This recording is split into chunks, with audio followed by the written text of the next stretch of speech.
शंकर भगवान के अभिषेक में 5 चीजें मूल चाहिए। पहले नंबर पर दूध चाहिए, दूसरे नंबर पर दही चाहिए, तीसरे नंबर पर घृत चाहिए घी, चौथे नंबर पर शहद चाहिए और 5वें नंबर पर शक्कर चाहिए, मिष्ठान चाहिए। अब ये 5 चीजें अपन चढ़ाते चढ़ाते चढ़ाते चढ़ाते पूरा जीवन हो गया। रोज आप शिव जी को चढ़ाते होगे, सावन महीने में चढ़ा रहे होगे, शंकर जी को शिवरात्रि पे भी चढ़ाते होगे, या कोई भी मूर्ति की, चाहे नारायण हो, लक्ष्मी हो, राम हो, कृष्ण हो, कोई भी देवता हो, उनका जब हम अभिषेक करते हैं तो ये 5 चीजों की जरूरत हर व्यक्ति को पड़ती है। ये पंचामृत की जरूरत है। पर ये पंचामृत आखिर हम क्यों समर्पित करते हैं? इसकी जगह हम गन्ने का रस समर्पित कर दें, हम कोई मौसम्बी का जूस समर्पित कर दें, हम कोई फल का रस भगवान का अभिषेक कर दें, हम कोई जल से भगवान का अभिषेक कर दें, हम कोई नई वस्तु से शिव जी का अभिषेक कर दें, हम कोई नई वस्तु को सिद्ध कर कर भगवान का अभिषेक कर दें, हम कोई नए रस से भगवान का अभिषेक कर दें, हम आम के जूस से भगवान का अभिषेक कर दें। पर ये भले तुम कुछ भी समर्पित कर दो, चाहे तुम गन्ने का रस दो, चाहे तुम मौसम्बी का रस दो, चाहे तुम कुछ भी दो, पर उसमें जो मूल तत्व है वो ये 5 चीजें, ये पंचामृत है। पहले नंबर पर क्या? जम के बोलो, दूध। दूसरे नंबर पर दही, तीसरे नंबर पर घी, चौथे नंबर पर शहद, 5वें नंबर पर शक्कर। ये 5 चीजें हमें समर्पित करना है। और क्यों समर्पित करना है और किस लिए समर्पित करना है? हम शिव को ये चीजें क्यों दें? हम नारायण के पूजन में ये 5 चीजें क्यों लेकर जाएं? हम राम के पूजन में ये 5 चीजें क्यों लेकर जाएं? हम कृष्ण के पूजन में, हम अभिषेक में ये 5 चीजें क्यों लेकर जाएं? उसकी मूलता है पहले नंबर पर दूध। भगवान शंकर को जब हम दूध समर्पित करते हैं तो हमारे घर का वंश बढ़ता है। क्या बढ़ता है? वंश।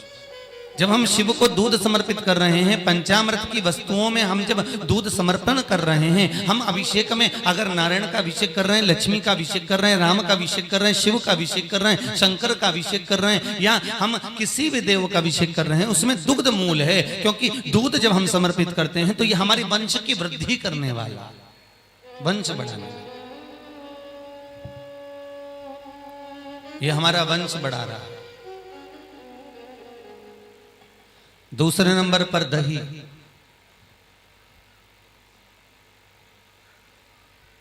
ये दही शिव जी के चरणों में, ध्यान दीजिए, दही बनाना आता है आप लोगों को?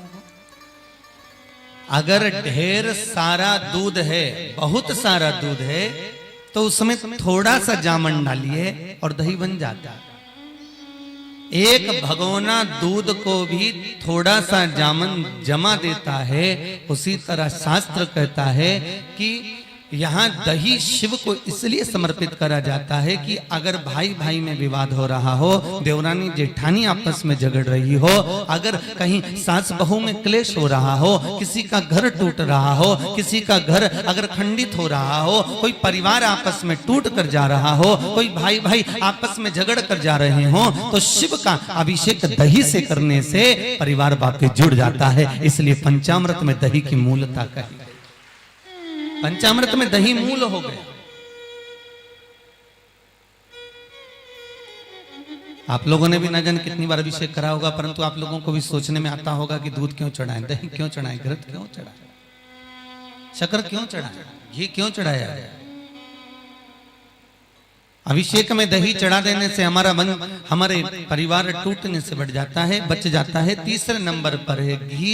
ये आरोग्यता प्रदान करता है। हमारे घर में अगर कोई बीमार है, बहुत ज्यादा रोगीला है, बहुत ज्यादा परेशान है, तो घृत का अभिषेक अर्थात अभिषेक में घृत का प्रयोग कर देने से रोग से मुक्ति होती है। शहद जब हम समर्पित करते हैं तो बच्चों की विद्या को प्रबल करता है। घर में अगर कोई विद्या अध्ययन कर रहे हैं, कोई पढ़ रहे हैं, कोई आनंद ग्रहण कर रहे हैं, उनको विद्या की प्रबलता देने वाला वो शहद होता है जो शिव को समर्पित करा जाता है। और 5वें नंबर पर है मिठाई, शक्कर, खांड। आखिर उसको समर्पित करने का भाव केवल इतना रहता है कि हमारा जो व्यापार है, हमारा जो व्यवसाय है, बहुत मिठास से पूर्ण चलता रहे। इसलिए शक्कर